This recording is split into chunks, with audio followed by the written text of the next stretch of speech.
3, 2, 1. Hey guys, what's up? Welcome to a brand new episode about Rainbow Six Siege. Today we're gonna discuss the top 10 best weapons for the attacking side. So let's get started. Number 1, as you can see, is Ash, and for a pretty obvious reason. The damage is 41. The drop off damage is not that bad. You have an insane amount of rate of fire, which is 860 rounds per minute. The mobility is 50. The capacity is standard for almost all assault rifles, which is 30. Giving that with the recoil is not the best one out there, but it's manageable. If you put enough hours behind this gun, we're gonna be able to manage the recoil, lands multiple shots on target while going full auto, and if you even use burst fire, the gun is just that good because it has this great amount of damage. You can dig in through your enemy's body even if he's equipped with rock armor, and you will be able to down him with ease. That's why the gun is so good. Even if Ash did not have the special ability, which is her grenade launcher type of thing, a lot of players will use Ash just for her gun. She is like the opposite of Jaeger, you know. They both have this insane gun that everyone loves to use. So this is why the R4C gets number 1. Moving on to number 2. Okay, number 2 has to go to the FAMAS, or F2 as I like to call it. Not only this weapon has an insane amount of rounds per minute, which is 980, which I think, if I'm not mistaken, is the highest among all assault rifles. So this is like a headshot machine. I have taken so many headshots just while going full auto, even downing 2 or 3 enemies just like within my range of sight. The damage is pretty good as well. I mean, you might think that because a weapon that has such high rate of fire, the damage will be very low, but on the contrary, the damage is very good, 39. The drop off damage is not that bad as well. Mobility is 50, capacity is 30 as well. And as you can see from the recoil pattern, this is of course right after I put some attachments, the weapon is manageable. If you put some, I mean, it's not like the R4C, you don't have to put as much hours behind it, but if you put maybe 4 or 5 hours behind this gun, you will be able to down your enemy, kill them in no time. That's why the F2 gets number 2. Moving on to number 3. I have seen this weapon a lot of time, just like being skipped all over from all this list I saw on YouTube or even Reddit. And the reason that I'm making this list is because a lot of weapons, a lot of assault rifles and weapons in Rainbow Six Siege so buffs and nerfs to them. But one thing that I don't understand, why people like underestimate the AK-12. It's an insane good assault rifle. That's why AK-12 gets number 3 on our list. Because not only the damage 44, which is very good, you have a rate of fire of 850. That's almost as the R4C. Recoil, the mobility and capacity is standard for much like all the other. The one thing that has maybe is the reason why I put it on number 3 is the recoil. As you can see, the side to side recoil and like the spread of each round is a bit much, but the gun is very awesome. One thing is to play with this gun, just burst fire at medium to long range, and on very close engagement, just go full auto. You will be able to down your enemies very quick. I mean, I see a lot of players use fuse just for this AK-12, even on hostage. I know, that's insane, right? Even on hostage, they play fuse just because of this insane, awesome gun. I would love to see another operator use this gun, but maybe with year 2 DLCs. Moving on to number 4. So for our number 4 spot, we have the 552 Commando. I know that AUG A2 is not that bad, but the one thing that won me the 552 in my mind over the AUG is the recoil. I mean, the recoil on the AUG is somewhat unmanageable. Sometimes it will get away from your hand, especially on full auto. While on the 552 Commando, you can just go full auto all the time, and you will not have. You just have to do this like the slightest recoil counter ever. I mean, the gun hits like a hammer, which is 47. That's insane for an assault rifle. The rate of fire is not that bad, 690. Mobility and capacity are the same as before.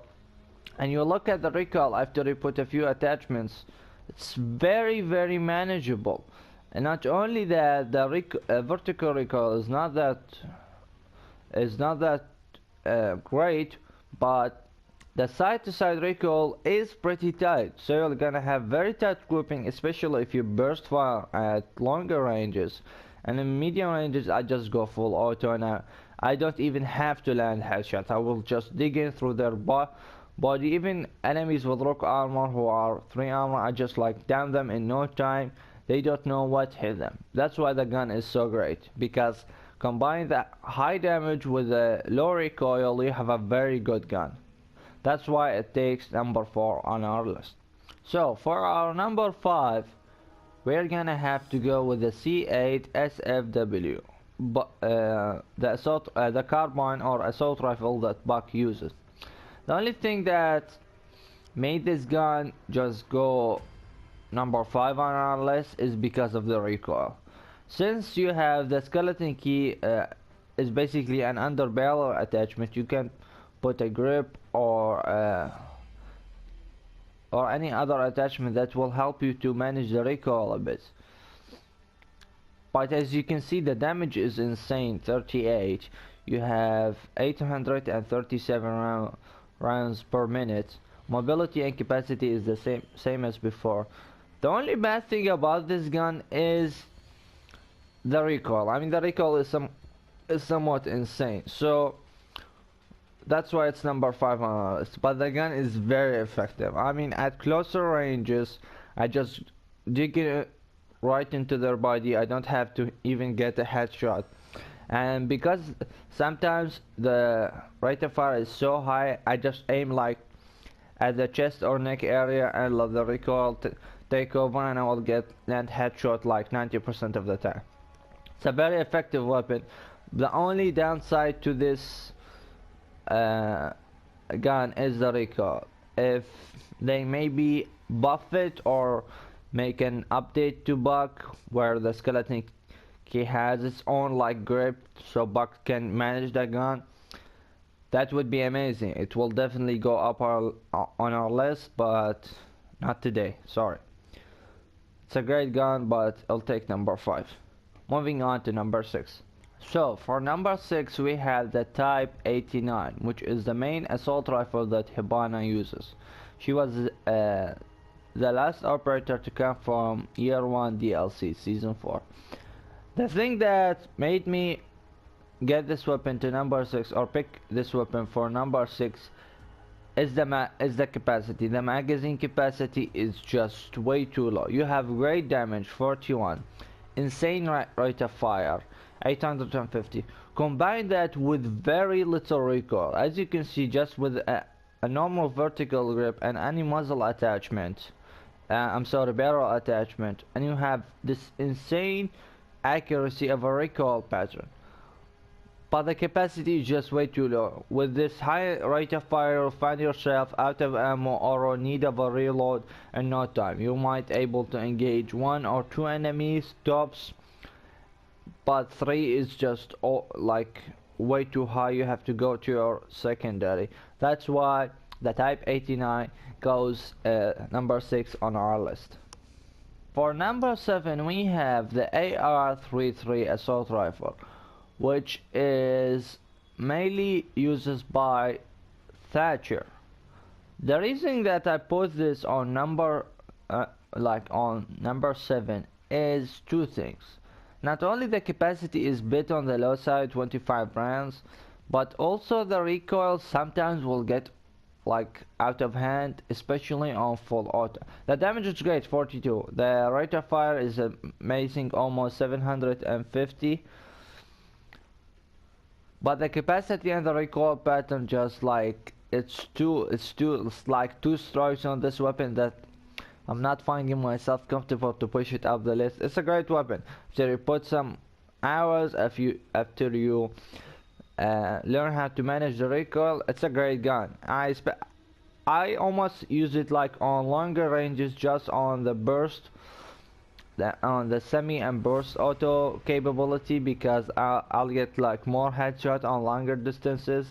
On close engagements, I just go full auto. It's a great gun, but like I said, the capacity and recoil are just two strikes on this gun. Moving on to number 8. So hey guys, moving on to number 3. It's the Para 308. As you can tell from this gun, the only downside to it, as it may seem at first, is the rate of fire. 650 is not a lot for an assault rifle, but given that the damage is 42, combine that with the capacity and mobility of 50, mobility is 50, capacity is 30, and the recoil is somewhat in the medium range. Now, one thing that a lot of players in Rainbow Six Siege don't realize is when you have a medium to low recoil pattern on any weapon, if you have low rate of fire as well, then the gun will become very manageable. The lower the rate of fire, lower the recoil, more control over the gun you will have. So combine that like medium recoil pattern with the low rate of fire of 650, you will have a very manageable weapon. Now the gun hits like a hammer. It does 42 damage when it's like on the top 5 with the damage model in the game. So you'll have a very good gun, a very good assault rifle. And given that your rate of fire is 650, it will mean that you will engage in a longer firefight than most others.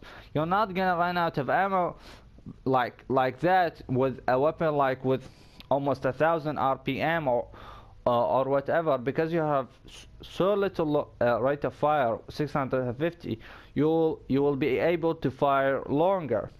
That's one of the like hidden perks about this gun, which I noticed in a lot of firefights.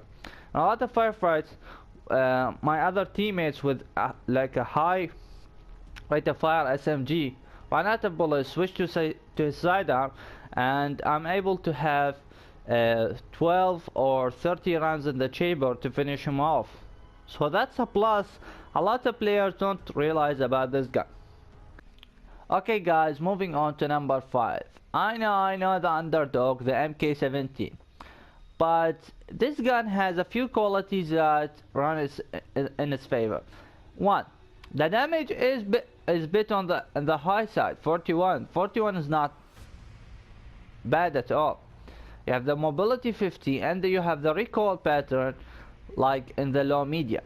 Now, one thing about this gun is that damage drop-off does not really start until 25-30, meaning that in any engagement indoors, which is basically the entire gameplay of Siege, you're gonna do full damage. There is no damage, basically there is no damage drop-off until you pass the threshold of 30 meters. That's a lot. I mean, if you like consider an engagement distance under 25, that's a lot. I mean, if you can just like pick 25 meters and see how far that is, you're going to be surprised the fact that MK17 delivers its full damage over that great of a distance. Given that the low rate of fire of it, meaning that you're gonna be able to fire longer since you have some serious low rate of fire, and you don't have as much of a recoil kick. As soon as you lay down the bullets, as soon as you empty that 21 mag count, you're gonna be able to stay on target probably 17 or 18 of the shots you just fired. That's amazing. I mean, first when I looked at the set, I thought, okay, this gun is just shit, it's gonna suck. Then when I realized the thing about the drop of damage, the low rate of fire, the low, like medium to low recoil, I understood this gun is a precision gun. If you can keep your aim on target, every shot you will fire, it will land. You're gonna dig in right into their body, no problem. I mean, I took down rook players with armor, and they were like right there, noticing me.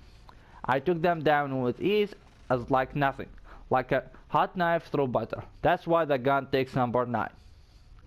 So guys, moving on to number 10, the last on our list is the 5.56 XI. This is quite an impressive rifle that, or assault rifle that Thermite uses. Although it's a bit of an underdog, a lot of players don't realize the gun is pretty solid.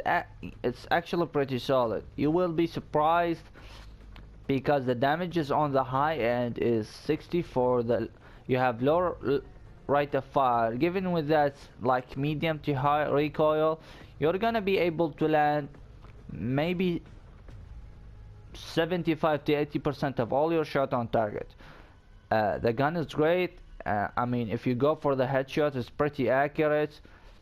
But the reason is I gave it number 10 is sometimes in a firefight, because like the damage model is not that great, and you have a lot of side to side recoil. I mean not a lot, but just a smidge. When you go for those precision shots, sometimes the gun does not perform as well. But nevertheless, the gun is just amazing. I mean, it rocks. The gun is most impressive, and I understand why they give it to someone like Thermite. He's a support player. He should hang out a bit and just go and support his teammate pushing in for the objective. So that's number 10 on our list. So guys, thank you very much for watching. Subscribe to my channel for more. If you find this video helpful or somewhat interesting, I'm gonna be doing a video like this about the top 10 defensive weapon out there. I'm gonna be uploading that one shortly after this one, and I'm gonna keep a link in the description for that video when it comes out. Thank you again very much for watching, and I will see you in another video. Bye guys.